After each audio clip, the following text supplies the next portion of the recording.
বহু বছর আগের কথা। হরিপুর নামক এক গ্রামে একটা ডাইনির আতঙ্ক ছিল। রাত হলে সেই ডাইনি গ্রামে আসতো আর লোকের ঘরের দরজার সামনে এসে ভাত চাইতো। আমার খুব খিদে পেয়েছে, আমাকে দয়া করে কিছু একটা খেতে দাও না। এত রাতে আবার কে এসেছে?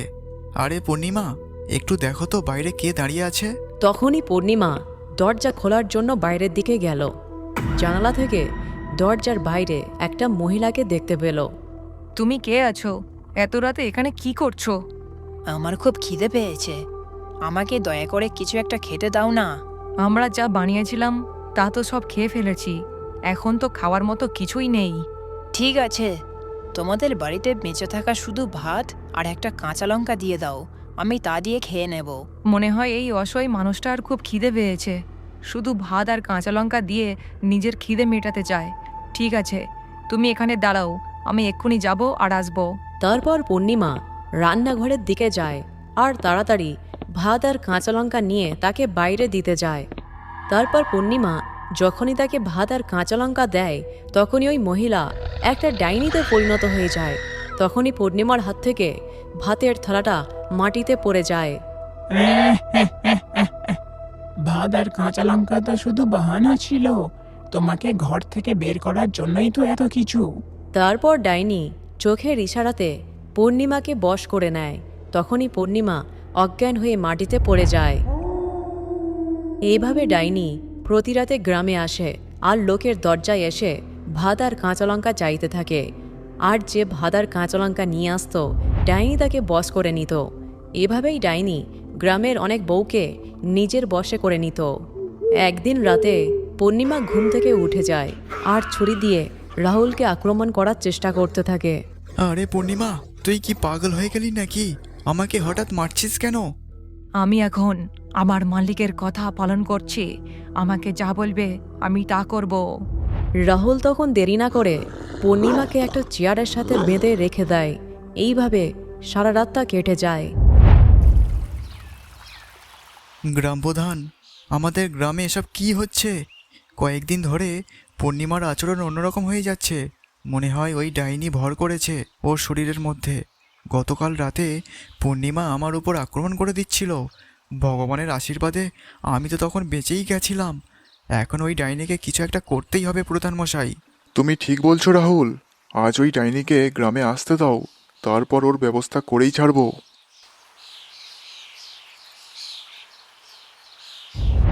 রাত হতেই সেই ডাইনি আবারও গ্রামে এসে যায় আর একটা গ্রামবাসীর ঘরের দরজায় ধাক্কাতে থাকে। আমার খুব খিদে পেয়েছে, আমাকে কিছু একটা খেতে দাও, শুধু ভাত আর একটা কাঁচা লঙ্কা দিয়ে দাও, আমি খেয়ে নেব। অর্ণব বুঝতে পেরে যায় ওই মহিলাটা একটা ডাইনি, তাই সে আগে থেকে মহিলার ছদ্মবেশে দাঁড়িয়ে থাকে। তারপর অর্ণব ভাত আর কাঁচা লঙ্কা নিয়ে বাইরে যায়। তখনই মহিলাটা ডাইনি হয়ে যায়। আমার কোনো ভাত আর কাঁচা লঙ্কার দরকার ছিল না, আমার তোকে দরকার ছিল। এবার তোকে আমি বশ করে আমার গোলামি করাবো, আর আমি অনেক শক্তিশালী হয়ে যাব। তারপর সেই ডাইনি চোখের ইশারাতে অর্ণবকে বশ করার চেষ্টা করতে থাকে, কিন্তু অর্ণব কোনোভাবে সে বশ হয় না। এটা কিভাবে সম্ভব? আমি একে বশ করতে পারছি না কেন? এ তো একটা মহিলা আছে। আমি কোনো মহিলা নই, আমি একটা ছেলে। তোর ওই শক্তি আমার ওপর কোনো কাজ করবে না। তখনই ওখানে গ্রামবাসীরা চলে আসে। তোরা বোকা গ্রামবাসীরা, আমাকে কোনো ক্ষতিই করতে পারবি না। ডাইনি তখন তার মায়াবী শক্তি দিয়ে পূর্ণিমাকে সেখানে ডেকে নেয়। এই গ্রামবাসীরা, তোরা ভুল করেও আমার মালিককে ছোঁয়ার চেষ্টা করিস না, তবে আমি তার শরীর ছিন্ন ভিন্ন করে দেব। রাহুল ভাই, তোমার বউকে একটু বোঝাও, সে আমাদের সাথে মোটেও ভালো কাজ করছে না। এই ডাইনি অনেক কষ্ট করে আমাদের হাতে ধরা পড়েছে, আজ একে আমরা হাতছাড়া করতেই পারবো না। আরে আমার বউ, তুমি এমনটা করো না, সামনে থেকে সরে যাও। এই পালা এখান থেকে, আমি তোর কোনো বউ নই। দাঁড়া, এক্ষুনি তোর মজা বার করছি। তারপর পূর্ণিমা রাহুলের উপর আক্রমণ করে দেয়। আরে কেউ আমাকে বাঁচাও, আমার বউ পাগল হয়ে গেছে। আরে হতচ্ছাড়ি, তুই আমাকে এখনই ছেড়ে দে। আরে গ্রামবাসীরা, আমাকে এর হাত থেকে বাঁচাও। সেই গ্রামবাসীরা তখন ডাইনিকে ছেড়ে রাহুলকে বাঁচাতে যায়। সেই সুযোগে ডাইনি সেখান থেকে পালিয়ে গেল। আরে দাদারা, ওই দেখো, বদমাস ডাইনিটা পালিয়ে যাচ্ছে। এদিকে গ্রামবাসীরা পূর্ণিমাকে ধরে একটা গাছের সাথে বেঁধে রেখে দেয়। রাহুল ভাই, শুধুমাত্র তোমার বউয়ের কারণে ওই ডাইনি আমাদের হাত থেকে পালিয়ে গেল। ওই ডাইনির সাথে এখন তোমার বউও ডাইনি হয়ে গেছে, তাই আমাদের উচিত ওকেও মেরে ফেলা। আরে দাদা, এটা তুমি কি বলছো?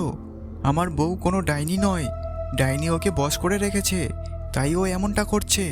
তাই আমরা যদি ডাইনিকে মারতে পারি, তাহলে আমরা সবাই ডাইনির হাত থেকে মুক্তি হয়ে যাব। তখনই ওখানে গ্রামপ্রধান চলে আসে।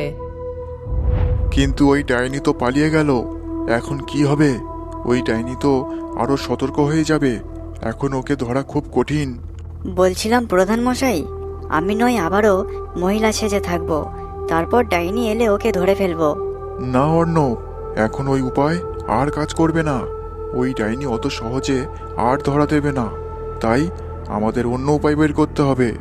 গ্রামপ্রধান, আমি আপনাদের সাহায্য করতে পারি। এই সামনে আমাদের বাড়ি আছে, তাই ডাইনি সবার আগে আমাদের বাড়িতে আসতে পারে। ঠিক আছে, তবে আমরা কালকের অপেক্ষাই করি। তার পরের দিন রাত হতেই সেই ডাইনি অন্য গ্রামে আসে আর পল্লবী ঘরের দরজা ধাক্কাতে থাকে। পল্লবী তখন জানালা থেকে দেখে বুঝে যায় যে ওটা একটা ডাইনি। আমার খুব খিদে পেয়েছে, আমাকে কিছু একটা খেতে দাও, শুধু ভাত আর একটা কাঁচা লঙ্কা দিয়ে দাও, আমি খেয়ে নেব। তারপর পল্লবী ভাত আর কাঁচা লঙ্কা নিয়ে ওই মহিলার কাছে যায়। তখনই মহিলাটা ডাইনি হয়ে যায় আর পল্লবীকে তার চোখের ইশারায় বশ করতে থাকে।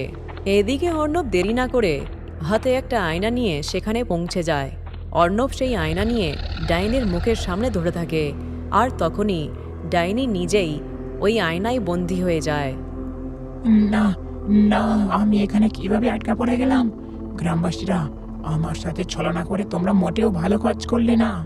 অর্ণব দাদা, এই আয়নাতে এখন আগুন জ্বালিয়ে দাও, তাহলে এই ডাইনি শেষ হয়ে যাবে। তারপর অর্ণব দেরি না করে আয়নাতে আগুন লাগিয়ে দেয়। আগুন জ্বলতে থাকায় ডাইনি শেষ হয়ে যায় আর এদিকে রাহুলের বউও আগের মতো ঠিক হয়ে যায়। পূর্ণিমা, তুমি একদম ঠিক আছো তো? হ্যাঁ, আমি একদম সুস্থ আছি।